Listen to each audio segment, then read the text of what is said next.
Morning and welcome to Let Freedom Ring. This is our 7th annual day-long community reading of the Reverend Dr. Martin Luther King Jr.'s speeches, sermons, and writings. We begin it as we begin it every year with a little information about Dr. King and a prayer. Martin Luther King Jr. was born January 15, 1929 in Atlanta. As the son and grandson of Baptist preachers, he was steeped in the Black church tradition. To this heritage, he added a thorough academic preparation, earning the degrees of B.A., B.D., and Ph.D. in systematic theology from Boston University. In 1954, King became pastor of a church in Montgomery, Alabama. There, Black indignation and inhumane treatment on segregated buses culminated in December 1955 in the arrest of Rosa Parks for refusing to give up a seat to a white man. King was catapulted into national prominence as the leader of the Montgomery bus boycott. He became increasingly the articulate prophet who could not only rally the Black masses, but could also move the consciences of whites. King founded the Southern Christian Leadership Conference to spearhead nonviolent mass demonstrations against racism. Many confrontations followed, most notably in Birmingham and Selma, Alabama, and in Chicago. King's campaigns were instrumental to the passage of the Civil Rights Acts of 1964, 1965, and 1968.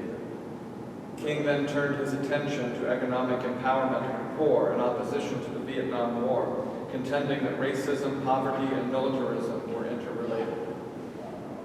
King lived in constant danger. His home was dynamited. He was almost fatally stabbed, and he was harassed by death threats. He was even jailed 30 times, but through it all, he was sustained by his deep faith. In 1957, he received late at night a vicious telephone threat. Alone in his kitchen, he wept and prayed. He relates that he heard the Lord speaking to him and saying, "Martin Luther, stand up for righteousness, stand up for justice," and promising never to leave him alone. No, never alone. King refers to his vision as his mountaintop experience. After preaching at Washington Cathedral on March 31st, 1968, King went to Memphis and supported sanitation workers in their struggle for better wages. There he proclaimed that he had been to the mountaintop and had seen the promised land, and that he knew that one day he and his people would be free at last. On the following day, April 4th, he was murdered by an assassin's bullet. Let's pray.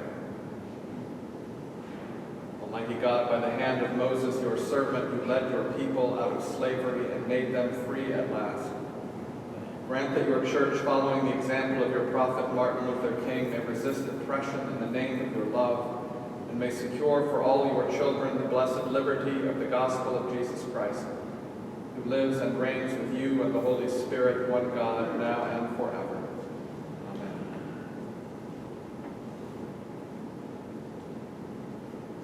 A realistic look at the question of progress in the area of race relations. An address delivered at St. Louis Freedom Rally, April 1957 at St. Louis, Missouri. Mr. Chairman, distinguished platform associates, citizens of this great city, ladies and gentlemen, I need not pause to say how delighted I am to be here this evening and to be a part of this very rich fellowship. I want to express my appreciation to you for your kindness and loyalty. And I am indeed honored to share the platform with so many distinguished clergymen and civic leaders, some of whom I knew before coming here and others that I had not met before. We all have a deep unity, a spiritual unity. I think some of our very good friends like Dr. Nance, Dr. Brown, Dr. Huntley, who lived in Montgomery at one time and pastored one of our very fine churches here. Certainly we will remain indebted to him for his leadership and for his scholarship.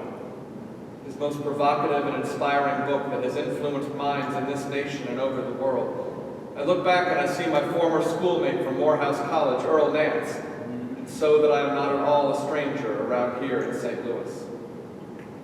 And of all the other persons, I want to thank you for your personal courtesies and of all the things that you have done to make our struggle in Montgomery less difficult. Certainly I owe a deep debt of gratitude to Brother Thompson, whom I met some months ago, then later in Hot Springs, Arkansas, just about 2 or 3 months ago, we had the privilege of having dinner together and talking over some very vital matters. And I am indebted to him for contacts made and for making so many vital things possible. And I am indebted to Dr. Nance for this very gracious introduction. It's good to be in St. Louis, for I'm happy to see the progress that has been made and that is being made in the area of human relations. In a quiet and dignified manner, integration has moved on amazingly well, and this city is to be commended. Certainly the cities in the Deep South have a great deal to learn from a city like St. Louis. It proves that integration can be brought into being without a lot of trouble, that it can be done smoothly and peacefully. The city is to be commended for that. I bring you greetings from Montgomery, Alabama, a city that has been known over the years as the cradle of the Confederacy. But I bring you special greetings from the 50,000 Negroes of that city, who came to see a little more than a year ago that it is ultimately more honorable to walk in dignity than ride in humiliation. I bring you greetings from 50,000 people who decided one day to substitute tired feet for tired souls and walk the streets of Montgomery until the sagging walls of segregation were finally crushed by the battering rams of surging justice. I bring you greetings from a humble people who heard the words of Jesus and decided to follow him, even if it meant going to Calvary. A people who decided that love is a basic principle of the universe. But I didn't come here this evening to talk only about Montgomery. I want to try to grapple with a question that continually comes to me, and it is a question on the lips of men and women all over this nation. People all over are wondering about the question of progress in race relations. And they are asking, are we really making any progress? And I want to try to answer that question. And if I would use a subject for what I plan to say this evening, I would use a rather lengthy subject, a realistic look at the question of progress in the area of race relations. There are three basic attitudes that one can take toward the question of progress in the area of race relations. And the first attitude that can be taken is that of extreme optimism. Now, the extreme optimist would argue that we have come a long way in the area of race relations. He would point proudly to the marvelous strides that have been made in the area of civil rights over the last few decades. From this, he would conclude that the problem is just about solved, and that we can sit comfortably by the wayside and wait on the coming of the inevitable. The second attitude that one can take toward the question of progress in the area of race relations is that of extreme pessimism. The extreme pessimist would argue that we have made only minor strides in the area of race relations. He would argue that the rhythmic beat of the deep rumblings of discontent that we hear from the Southland today is indicative of the fact that we have created more problems than we have solved. He would say that we are retrogressing instead of progressing. He might even turn to the realms of an orthodox theology and argue that hovering over every man is the taint of original sin, and that at bottom human nature cannot be changed. He might even turn to the realms of modern psychology and seek to show the determinative effects of habit structures and the inflexibility of certain attitudes that once became molded in one's being. From all of this, he would conclude that there can be no progress in the area of race relations. Now, you will notice that the extreme optimist and the extreme pessimist have at least one thing in common. They both agree that we must sit down and do nothing in the area of race relations. The extreme optimist says do nothing because integration is inevitable. The extreme pessimist says do nothing because integration is impossible. But there is a third position. There is another attitude that can be taken, and that is what I would like to call the realistic position. The realist in the area of race relations seeks to reconcile the truths of two opposites while avoiding the extremes of both. So the realist would agree with the optimist that we have come a long way.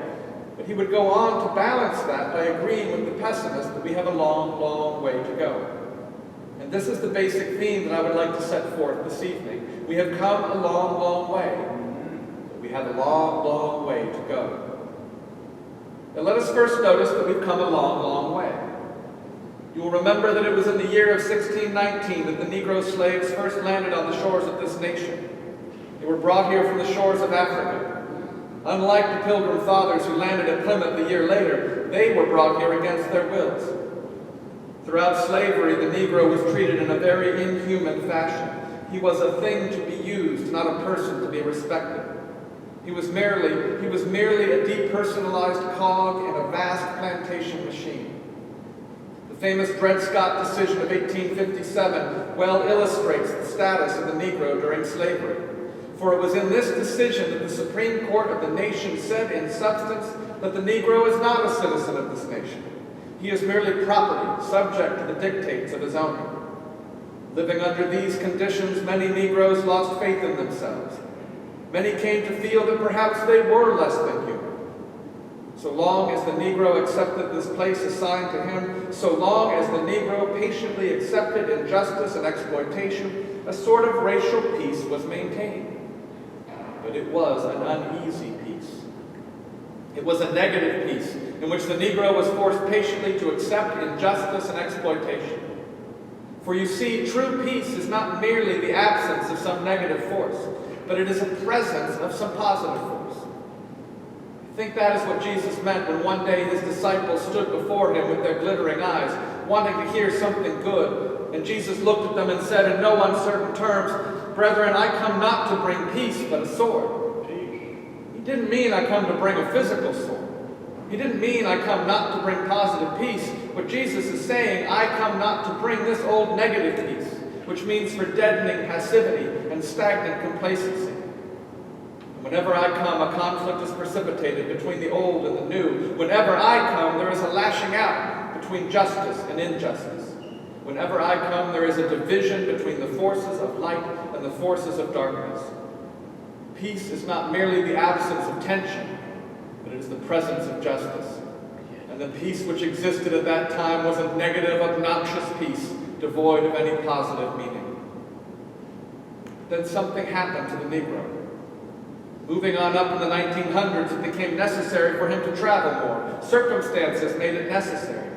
His rural plantation life background gradually gave way to urban industrial life. And his cultural life was gradually rising to the steady decline of crippling illiteracy. And even the economic life of the Negro was gradually rising. All of these forces conjoined to cause the Negro to take a good look at himself. Negro masses all over began to reevaluate themselves. The Negro came to feel that he was somebody. His religion revealed to him he had read his Bible enough. His religion revealed to him that God loves all of his children and that all are made in his image. Somehow the Negro came to see that every man from a base black to a treble white is significant on God's keyboard.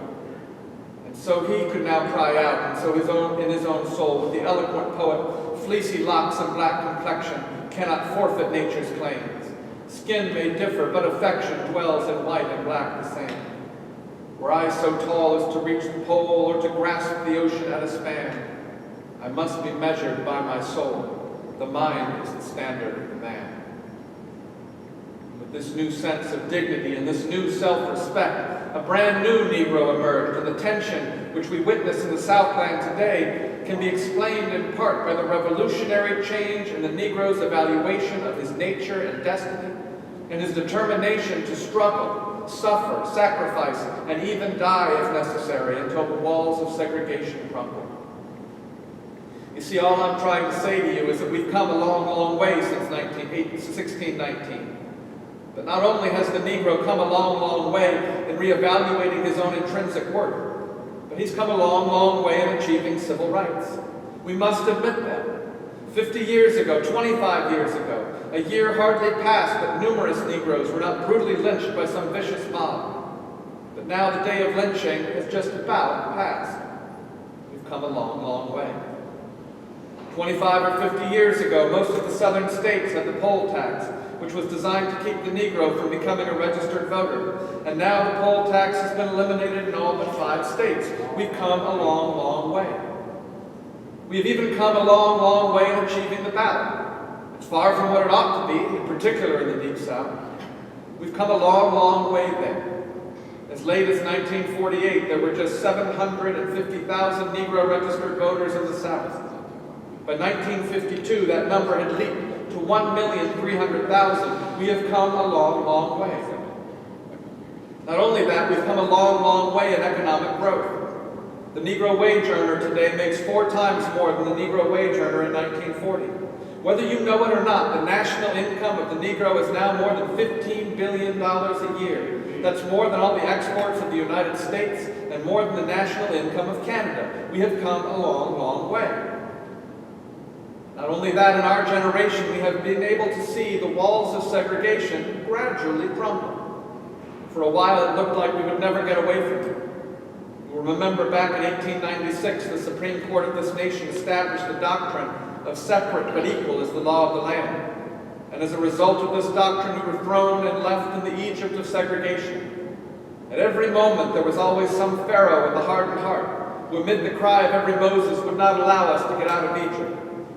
There was always a Red Sea before us with its glaring dimensions. Then one day, through the providence of God and the decision of the Supreme Court, May 17, the Red Sea opened. The Supreme Court said the old Plessy doctrine must go. To segregate an individual on the basis of his race is to deny that individual of equal protection of the law. And so in our generation, if I may speak figuratively, we have been able to see old man segregation on his deathbed. And I'm sure that most of us will be very happy to see the old brother pass on, because he's been a disturbing factor to the whole community. So we've come a long, long way since 1896. My friends, I've been talking now for about 15 or 20 minutes, and I wish I could stop here. It would be beautiful to stop here. But I've tried to tell you about how far we've come, and it would be fine if every speaker in America could stop right there. But if we stopped right here, we would be the victims of a dangerous optimism. If we stopped here, we would be the victims of an illusion wrapped in superficiality. If we stopped here, we would be the victims of an optimism which makes for deadening complacency and stagnant passivity. In order to tell the truth, we must move on. See, not only have we come a long, long way, but truth impels us to admit that we have a long, long way to go. It's quite true that lynchings have about ceased in the South, but other things are happening that are quite tragic. Many states have risen up in open defiance, and the legislative halls of the Deep South ring loud with such words as interposition and nullification. Ku Klux Klan is marching again, and a modern version of the Ku Klux Klan has arisen in the form of the so-called respectable white citizens' councils. Not only that, the voice of a little boy, 14 years old, is crying out from the waters of Mississippi. Men and women are being shot because they merely have a desire to stand up and vote as first-class citizens. The homes of ministers and civic leaders are being bombed. More tragic than all of that, the house of God is being bombed. We've got a long, long way to go, a long, long way. Oh, I like to think about the fact that we've come a long, long way in economic development. But we have a long, long way to go. The poverty of the Negro is still appalling in spite of all of our growth. We must face the fact that 43% of the Negro families of America still make less than $2,000 a year. Compare that with the fact that just 17% of white families make less than $2,000 a year. 21% of the Negro families still make less than $1,000 a year. Compare that with the fact that just 7% of the white families make less than $1,000 a year. 88% of the Negro families in America make less than $5,000 a year. Compare that with the fact that 60% of the white families make less than $5,000 a year. To put it another way, just 12% of the Negro families in America make $5,000 or more a year, while 40% of the white families of America make $5,000 or more a year. We have come a long, long way, but we have a long, long way to go in economic equality. And my friends, we must face the fact that segregation is still a reality in America. We still confront it in the South in its glaring and conspicuous forms. We still confront it in the North, in the border states, in its hidden and subtle forms. Now it's true, as I just said, speaking figuratively, that the old man's segregation is on his deathbed. But history has proven that social systems have a great last-minute breathing power. And the guardians of the status quo are always on hand with their oxygen tents to keep the old order alive. So my friends, segregation is still a fact.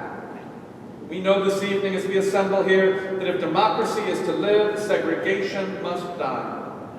Segregation is a tragic cancer which must be removed before our democratic health can be realized. Segregation is something of a tragic sore that debilitates the white as well as the Negro communities. Segregation is nothing but slavery covered up with certain niceties of complexity. The underlying philosophy of democracy and Christianity and all the dialectics and the logicians cannot make them lie down together. Segregation is utterly un-Christian. So we have the Christian and moral responsibility to work courageously until segregation and discrimination have been removed from every aspect and every area of our nation's life. Yes, we must continue to gain the battle.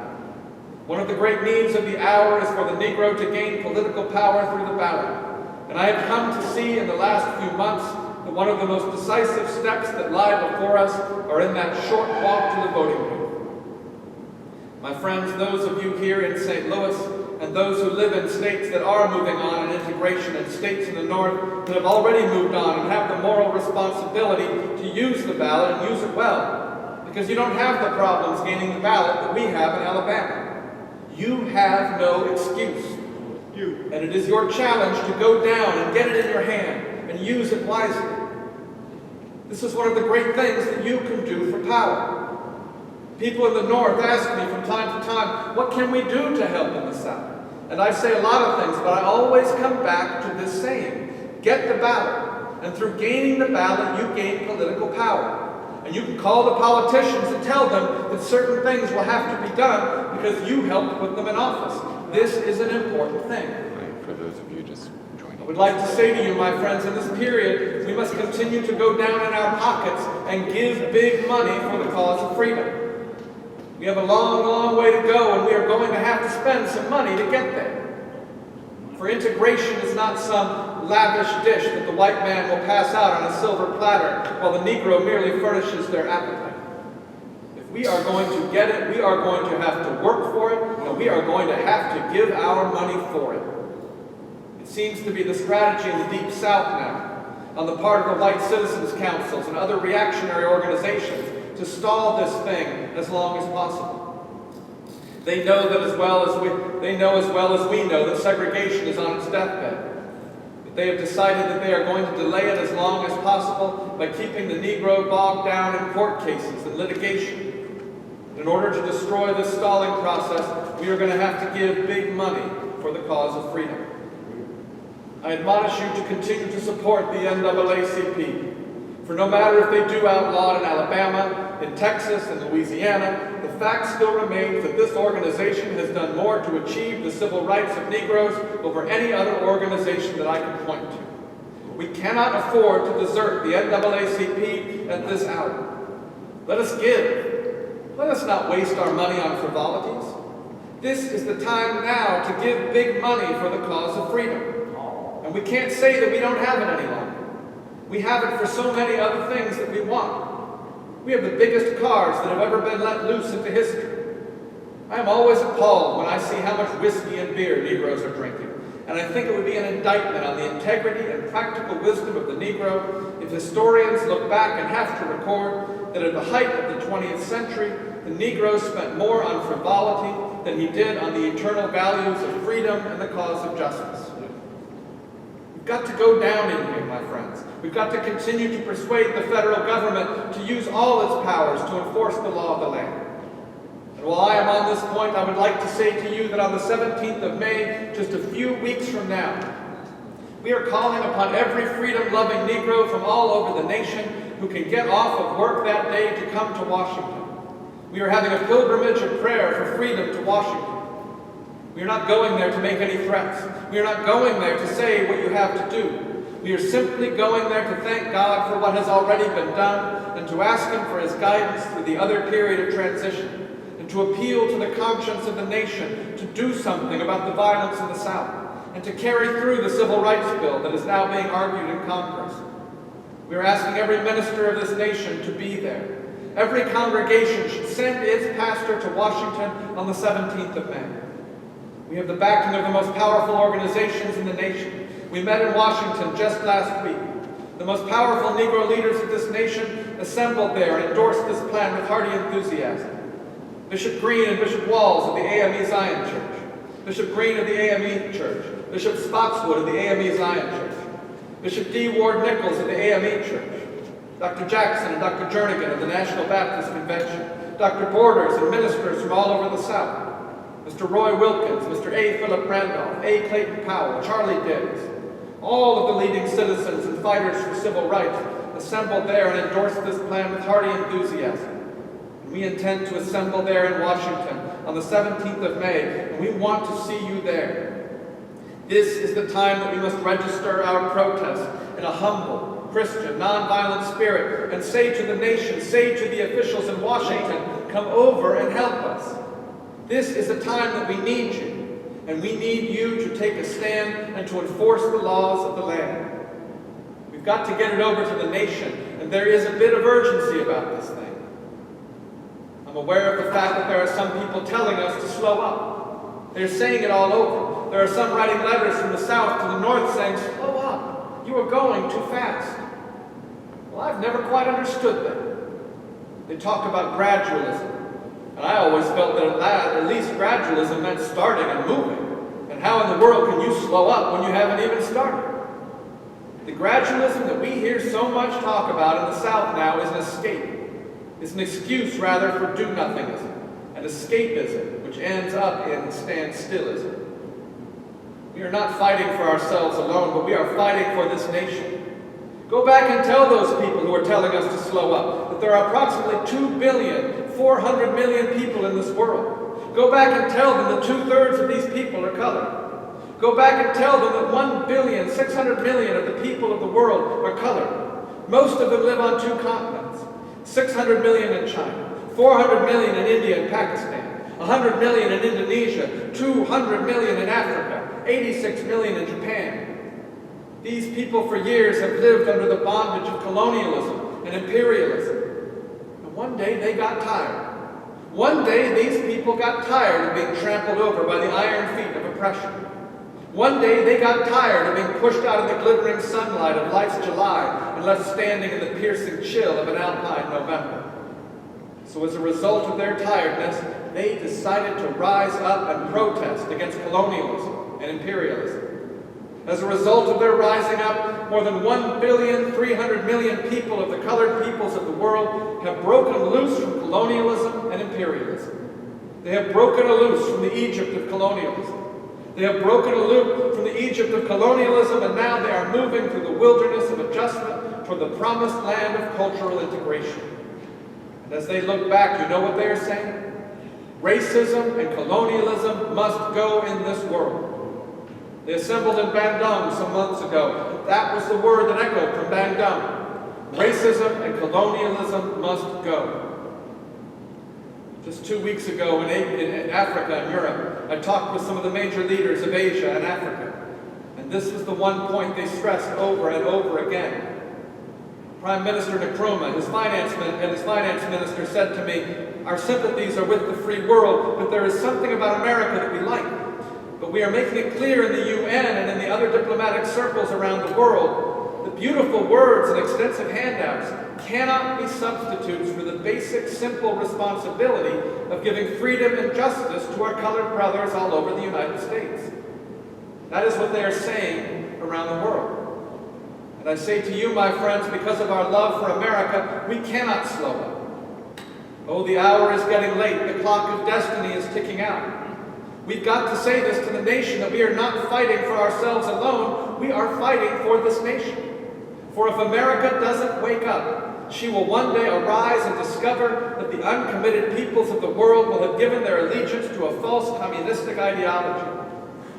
I just wish this evening that somebody would take a fast plane over to Washington and just plead with Senator Eastland and his colleagues and say to him that the civil rights issue is not some ephemeral, evanescent domestic issue that can be kicked around by reactionary and hypocritical politicians, but it is an eternal moral issue which may well determine the destiny of our nation in its ideological struggle with communism.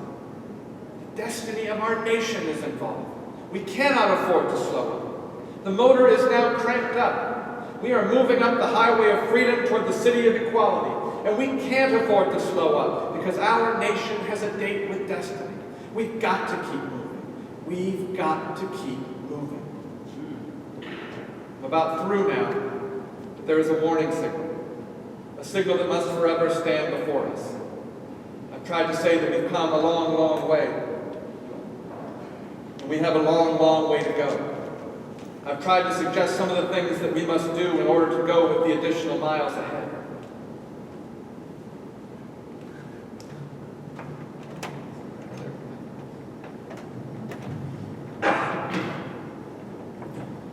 My friends, I cannot leave you without saying that as we move on, let us be sure that our methods are thoroughly moral and Christian. This is one of the basic things confronting our nation, no matter what we suffer. I know it's really hard when we think of the tragic midnight of injustice and oppression that we've had to live under so many years. But let us not become bitter. Let us never indulge in hate campaigns, for we can't solve a problem like that. Somebody must have sense in this world, and to hate for hate does nothing but intensify the existence of hate in the universe. We must not use violence. Maybe sometimes we will have to be the victims of violence, but never let us be the perpetrators of violence. For if we succumb to the temptation of using violence in our struggle, unborn generations would be the recipients of a long and desolate night of bitterness, and our chief legacy to the future will be an endless reign of meaningless chaos. We must not use violence. Oh, sometimes as we struggle, it will be necessary to boycott. But let us remember as we boycott that a boycott is never an end. A boycott is merely a means to awaken within the oppressor the sense of shame and to let him know that we don't like how we are being treated. But the end, my friends, is reconciliation. The end is redemption. Our aim must never be to defeat the white man or to humiliate him. Our aim must be to win his friendship and his understanding. Oh, no matter how much we are mistreated, there is still a voice crying through the vistas of time saying, love your enemy, bless them that curse you, pray for them that despitefully use you. And then, and only then, can you matriculate into the University of Eternal Life. We must get a hold of this simple principle of love and let it be our guiding principle throughout our struggle. This means that through this period, we will need leaders on every hand and at every scene who will stress this. This is a time for sound and sane leadership. This is no period for rabble-rousers, whether the rabble-rouser be white or Negro. We are grappling and dealing with the most complex, one of the most weighty and complex social issues of the centuries. This problem is deeply rooted in the emotions, deeply rooted in the customs and traditions of the South. And we can't solve the problem with misguided emotionalism. This is a period for sane, sound, rational leadership. We must be calm and yet positive at the same time. We must avoid the extremes of hot-headedness and Uncle Thomism. Oh, this is a period for leaders.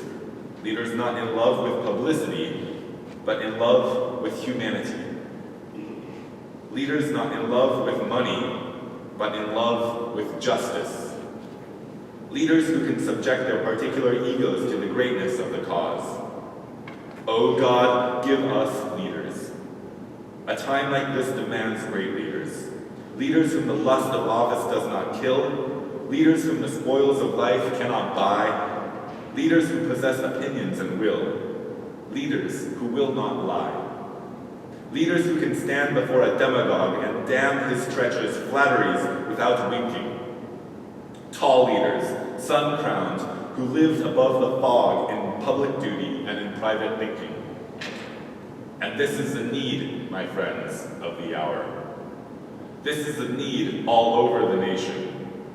In every community, there is a dire need for leaders who will lead the people who stand today amid the wilderness toward the promised land of freedom and justice. God grant that ministers and lay leaders and civic leaders and businessmen and professional people all over the nation will rise up and use the talent and the finances that God has given them and lead the people on towards the promised land of freedom with rational, calm, non-violent means. This is the great challenge of the hour. And if we will do this, my friends, we will be able to speed up the coming of this new order, which is destined to come. This new world in which men will be able to live together as brothers. This new world in which all men will respect the dignity and worth of all human personality. This new world which men will beat their swords into plowshares and their spears into pruning hooks. Yes, this new world in which men will no longer take necessities from the masses to give luxuries to the classes. This new world in which men will learn the old principle of the fatherhood of God and the brotherhood of man. They will hear once more the voice of Jesus crying out through the generations, saying, "Love everybody. This is that world." Then, right here in America, we will be able to sing with new meaning.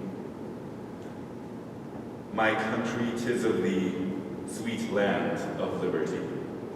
Of thee I sing. Land where my fathers died, land of the pilgrim's pride. From every mountainside, let freedom ring. As I heard a powerful orator say not long ago, that must become literally true. Freedom must ring from every mountainside.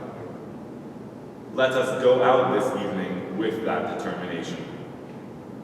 Yes, let it ring from the snow-capped Rockies of Colorado. Let it ring from the prodigious hilltops of New Hampshire. Let it ring from the mighty Alleghenies of Pennsylvania. Let it ring from the curvaceous slopes of California. But not only that, from every mountainside, let freedom ring. Yes, let us go out and be determined that freedom will ring from every molehill in Mississippi. Let it ring from Stone Mountain of Georgia. Let it ring from Lookout Mountain of Tennessee. Let it ring from every mountain and hill of Alabama. From every mountainside, let freedom ring. And when that happens, we will be able to go out and sing a new song. Free at last, great God Almighty, I'm free at last.